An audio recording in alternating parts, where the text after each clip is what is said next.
Oops. Hey everybody, sorry I started a little bit late. I was having some technical difficulties, and let's get this down a little bit so you can see what's behind me. All right. Welcome to day 5, our final day of the Kitchen Witch course. I am Kirsten Weiss. I have written lots of books about witches, including my Doyle Witch series, which was the original inspiration for this Facebook Live, or for my email course, I should say. Anyways, today we are going to be talking about one weird trick to make your magic work and the unconscious spells that we cast on ourselves and on other people. So I would like to get started with a quick meditation for presence.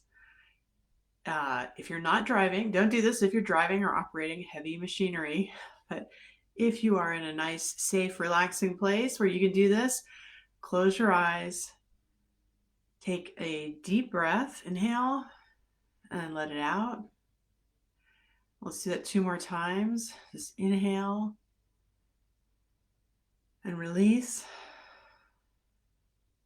and inhale and release.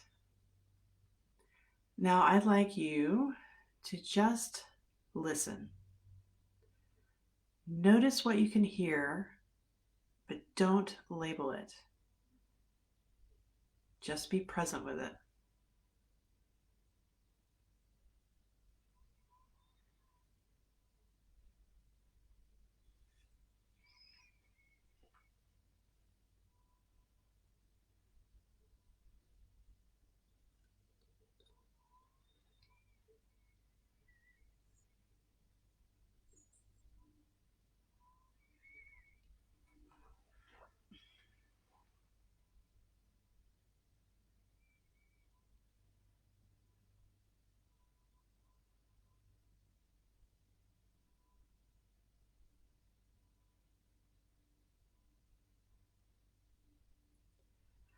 Now I'd like you to notice what you can smell, but again, don't label it. Just be present with it.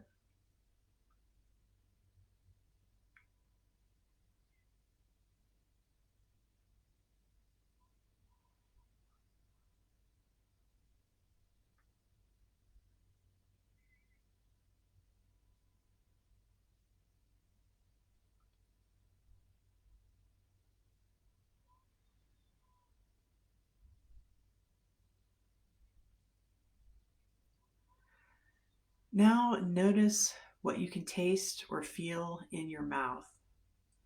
Don't label it.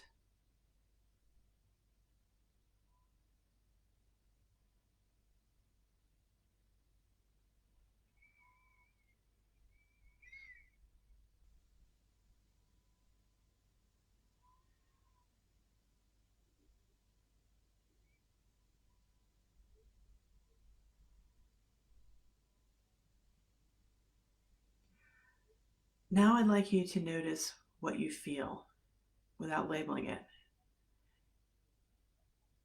What do you feel against your skin? What pressures do you feel as you sit? But don't label it. Just notice it and be present with it.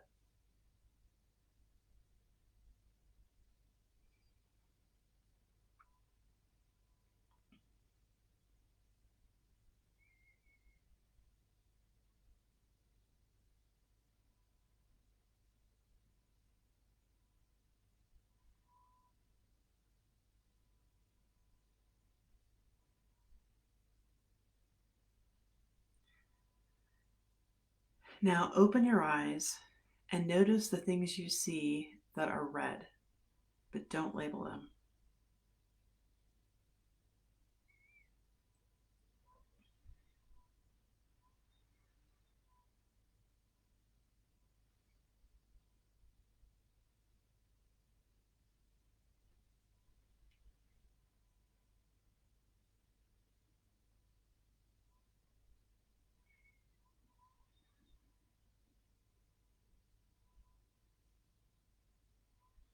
Okay, take a deep breath.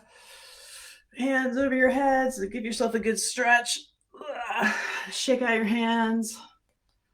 rub your hands together to get some energy up. Okay. So this short meditation, again, is designed to bring you into presence. And presence is the one the one simple trick that will help really get your magic going. I mean, yes, this is the magic formula. Visualize your intention and add emotion to it. But if you are present, it just makes it flow so much more easily. It really helps you get in the flow, which is exactly where the witch wants to be, and I think exactly where we all want to be, quite honestly. As I said yesterday, you are the pentacle. You are the object, the material being that charges everything up.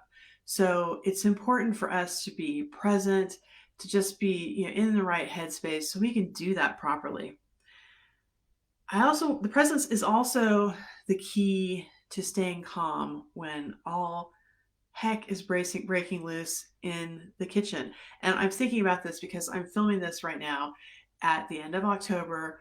The holidays are coming, Thanksgiving. Gosh, I love the holidays. I love the parties. I love all the baking, but things can get a little hectic. And when they do, I get stressed and tense, and I don't enjoy myself in the kitchen as much. And the key to getting back to that love and joy and calm is presence. And there are some really easy ways to be present in the kitchen.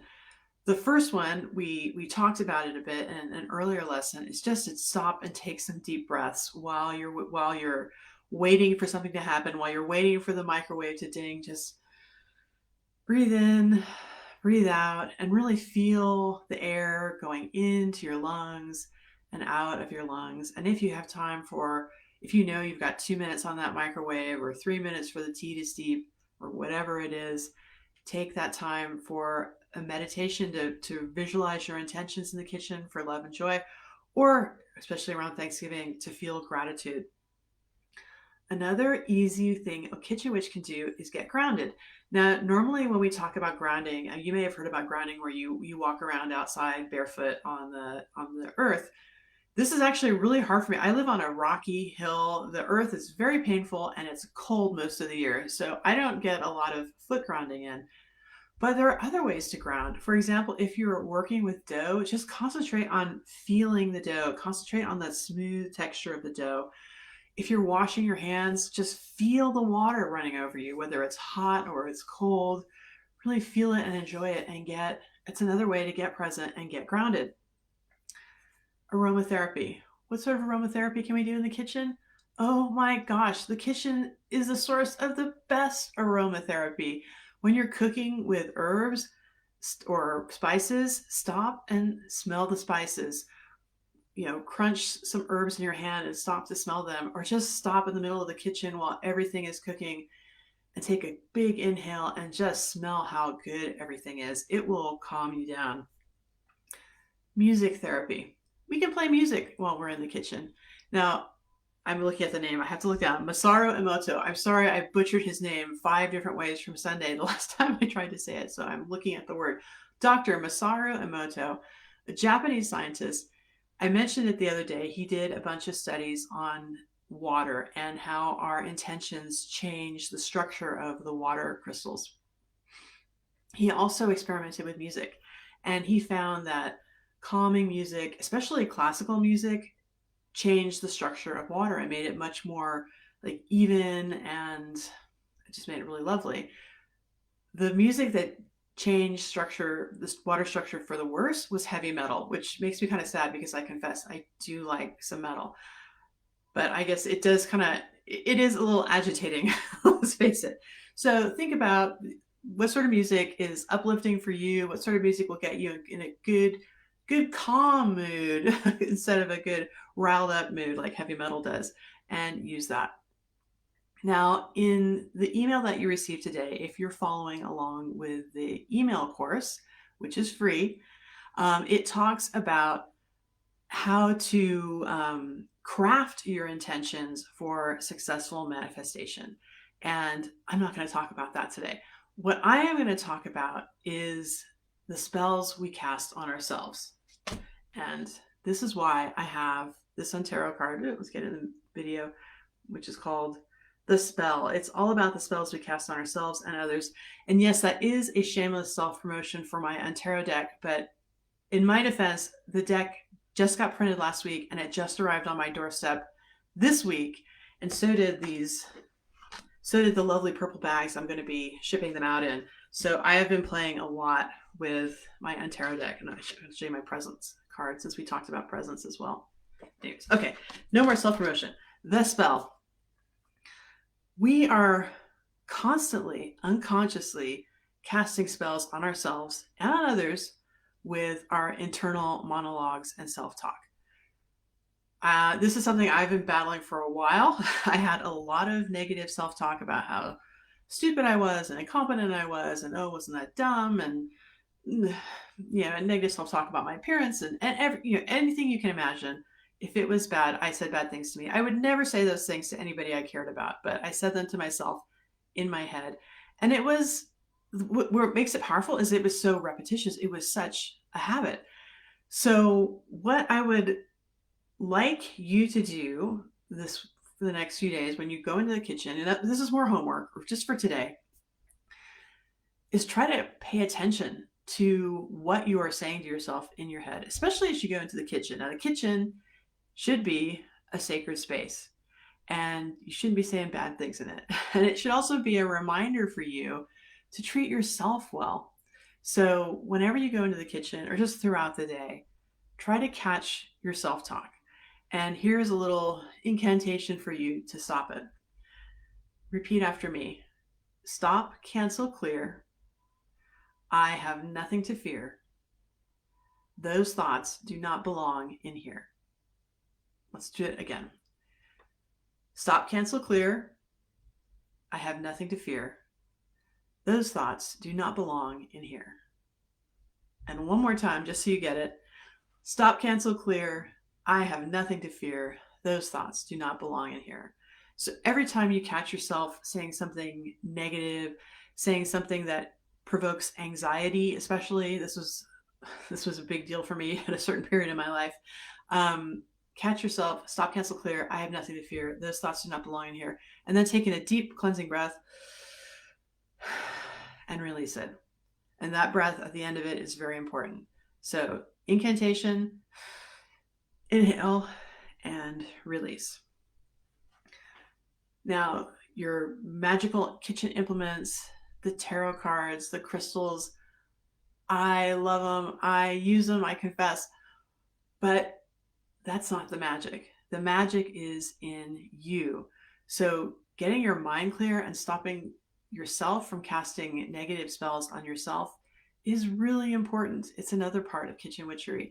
And being present is one way to stop yourself from the negative self-talk, because when you're present, the mind isn't running. So it all starts with mindfulness. So slow down when you're in the kitchen, if you can.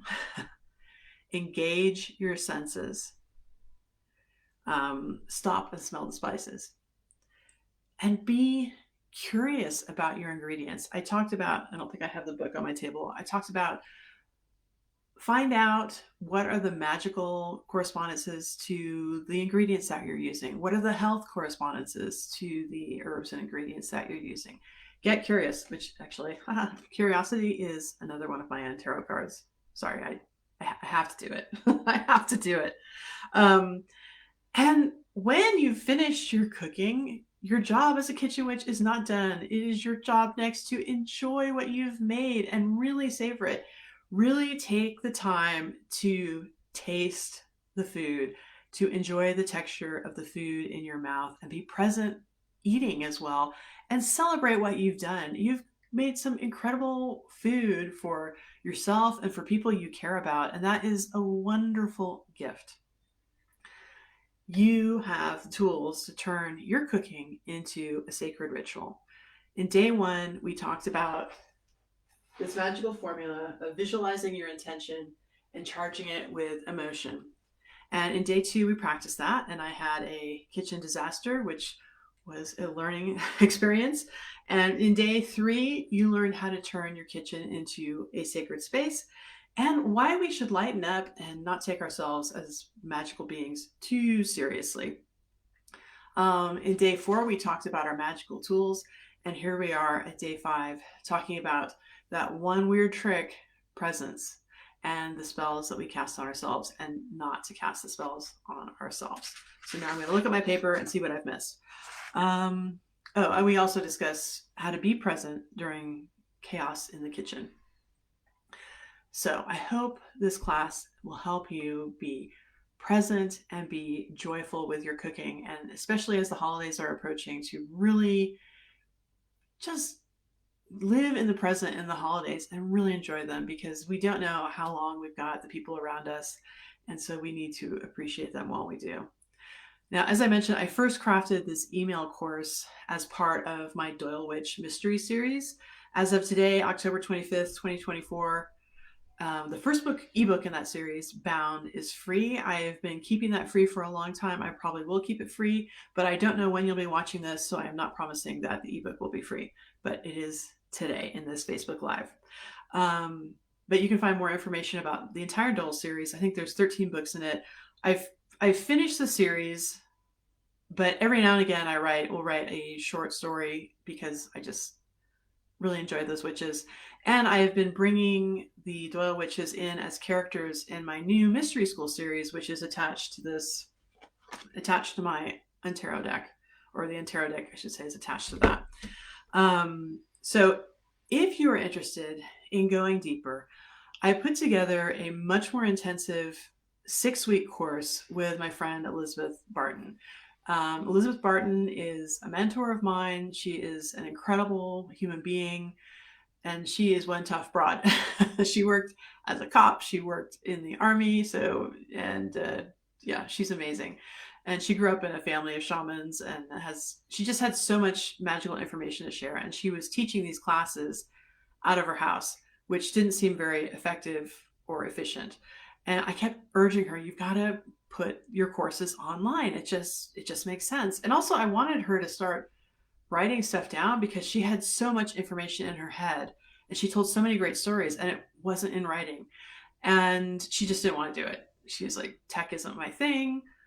Yes, it's a great idea. No, I'm not going to do it. And I kept pestering her and she kept saying no. And finally she said, Kirsten, if you really want this, why don't you create the course and I will show up and talk. And so that's what I did. I put this together several years ago.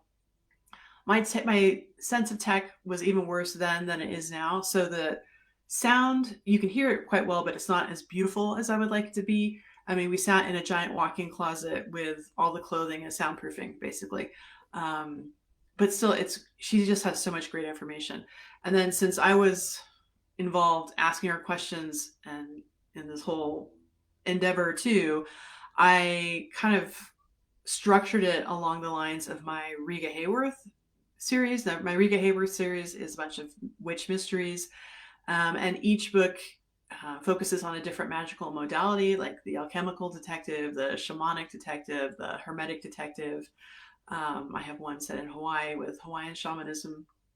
Anyways, so I used Riga Hayworth as sort of the structure, and I did some talking as well about alchemy, which I love. I think alchemy is so powerful for personal transformation.